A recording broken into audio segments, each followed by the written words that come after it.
What's good, YouTube? I just want to talk about my guy Nate Diaz and what's next for him. You know, he's coming off of a very, very impressive win over Anthony Pettis despite taking a damn near 2-year hiatus. Now, that win was so goddamn impressive. The boy looked like he wasn't even gone for 2 years. He looked like he was gone for probably about 6 months at best.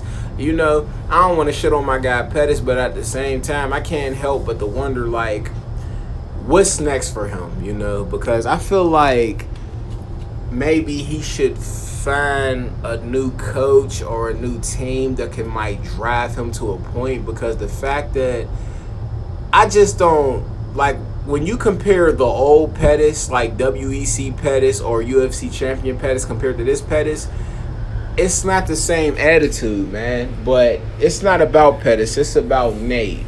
I feel like Nate is such a big of a star that he has to be the main event on his next upcoming fight. Either he has to be the main event or he has to, like, he has to play some big part of this pay-per-view other than just being on it or being the co-main event. Like, Nate's too much big of a star, you know what I mean? And I understand what Dana White is trying to do, because, you know, you can't be gone for that long and just expect to get handouts. But at the same time, this is Nate fucking Diaz, man. Like, he's big as fuck. Like, this dude can easily sell out a arena just off of how big his name is, man. Like, he is definitely a superstar, and I feel like the fans really want to see him and Jorge Masvidal go at it.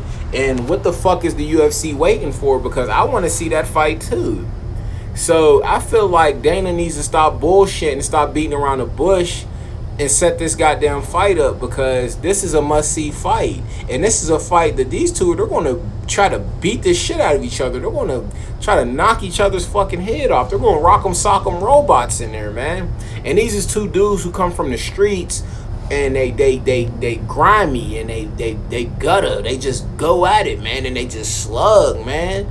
So if the UFC decides to make Jorge versus Nate, make it a pay-per-view, and it has to be a fucking 5-rounder, and it has to be a headliner. I'm out.